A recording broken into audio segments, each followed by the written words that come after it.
नमस्कार. वर्धा यवतमाळ नांदेड रेल्वेच्या सध्या आपण अर्धापूर या सेक्शनचं काम म्हणजे इथनं जे आहे अर्धापूर आपण पाण्याची टाकी बघू शकतो आणि त्या सध्या जे आहे तर अर्धापूर परिसरातील कामाची सध्याची स्थिती आणि येथे रेल्वे मार्गाचे विविध बांधकामाचे टप्पे सुरू आहेत आणि अनेक ठिकाणी चांगली प्रगती आपल्याला दिसून येते. महत्त्वाची गोष्ट म्हणजे सध्या इलेक्ट्रिफिकेशनचे काम सुरू झालेले नाही, म्हणजेच रेल्वे लाईन जे आहे तर उभे खांब ओव्हरहेड वायर आणि वीज संबंधित व्यवस्था अजून या टप्प्यात दिसत नाही. सध्या मुख्य भार हा मातीकाम आणि ट्रॅकसाठी बेस तयार करणे, पूल व लहान संरचनाची कामे ही रेल्वे मार्गाची प्राथमिक तयारी यावरून दिसते. सध्या आपण बघू शकतो की सकाळी जे आहे 7:30 वाजताच जे आहे तर ट्रकची लगबग जी आहे ती आपल्याला सुरू झालेली दिसते. आणि मग आता हे सध्याचं जे माती काम आहे ते माती कामामधूनच इतर छोटे मोठे जे काम आहेत या परिसरामध्ये आपल्याला सुरू असलेले दिसतं. मित्रांनो, हे अर्धापूर तालुक्यातील पांगरी या गावाकडलं शूटिंग मी करतो आहे आणि यापूर्वी पण इथली शूटिंग मी एकदा घेतली होती. दुसऱ्यांदा आपण या ठिकाणी आलेलो आहे आणि दिग्रसवरून आपण इथे आलेलंच दिसतं. परंतु आपण आपल्या चॅनलवर नवीन असाल तर आपल्या चॅनलला सबस्क्राईब करा.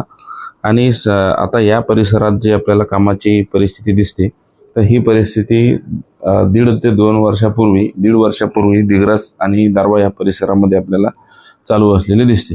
आणि आता जे आहे तर आपण बघू शकतो की इथे इकडूनही काम सुरू झालेलं आहे आणि यामध्ये 285 किलोमीटरच्या टप्प्यामधील अर्धापूर हे जे आपल्याला ठिकाण आहे तर अर्धापूर हे ठिकाण म्हणजे वारंगा फाटा आणि नांदेड या दोघांच्या मध्ये असणारं एक ठिकाण आहे, तालुक्याचं ठिकाण आहे.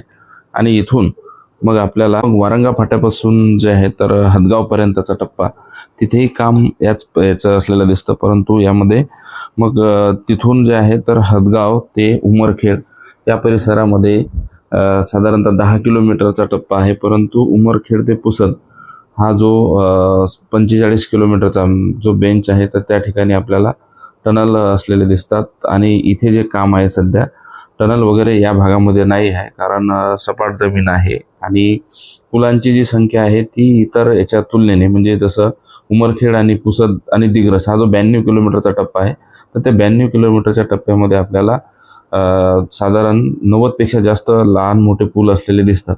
आणि इथं जे आहे इथले चॅलेंजेस हे वेगळे होते आणि इथलं काम आता आपल्याला जे आहे तर आपण त्याला 40 ते 45% पूर्ण झालं असं म्हणूया. आणि या सगळ्या कामानंतर मग ज्या वेळेला पूल तयार होतात तर त्या पुलांचं अलाइनमेंट देखील करावं लागतं, ज्याला आपण मराठीमध्ये सारेखन म्हणतो. तर ते काम असतं. त्यानंतर मग वेगळ्या ठेकेदार आपला त्या ठिकाणी इलेक्ट्रिक पोलचे ते फिटिंग करतो आणि त्यानंतर मग गिट्टी आतरण्याचं काम असतं. गिट्टी आतरल्यानंतर मग स्लीपर येतात आणि स्लीपरवर आपले जे आहे तर रूट बसतात. तर ह्या सगळ्या कामाची सिच्युएशन आहे. इथे मी दुसऱ्यांदा मित्रांनो येतो आहे आणि या ठिकाणी आता हा व्हॉइसवर मी वेगळा करतो आहे, कारण टेक्निकलदृष्ट्या आपला जो आहे तर माईक मित्रांनो खराब झाला होता. तरी देखील हा एक व्हिडिओ याच्यामध्ये थोडा टेक्निकल अडचण आली होती. आता तर मी हा व्हॉइसवर करून तुम्हाला माहिती देण्याचा प्रयत्न करतो. आणि आता ही आपल्यासाठी एक आनंदाची बाब आहे, कारण 285 किलोमीटरचा आपल्या रेल्वेमध्ये पहिला टप्पा आपला 37 किलोमीटरचा सुरू पण झालेला आहे.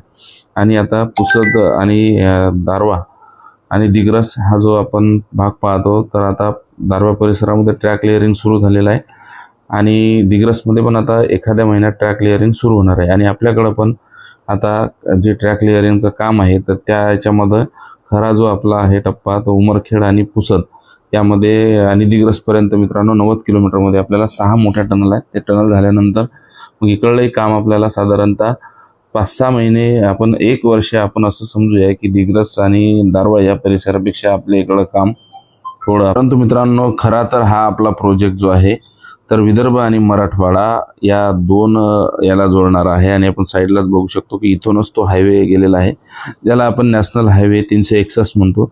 आणि 161 हायवे जो की आपला याच्यापासून जातो, म्हणजे विदर्भ आणि मराठवाड्याला जोडणारे हे 2 हायवे महत्त्वाचे आहेत.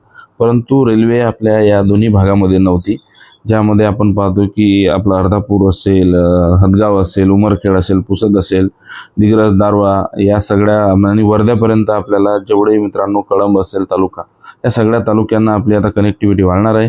आणि ही आता आपल्या विदर्भ आणि मराठवाड्यासाठी मित्रांनो एक आनंदाची बाब आहे. आणि यानंतर आपली कनेक्टिव्हिटी वाढणार आहे.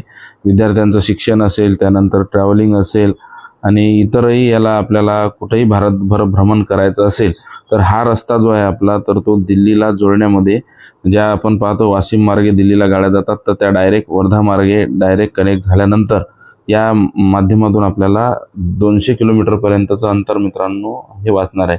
आता ही आहे आजची अपडेट. आपल्याला व्हिडिओ आवडला चॅनलला सबस्क्राईब करा. पुढील नवीन अपडेट्सचा भेटूया. तोपर्यंत धन्यवाद.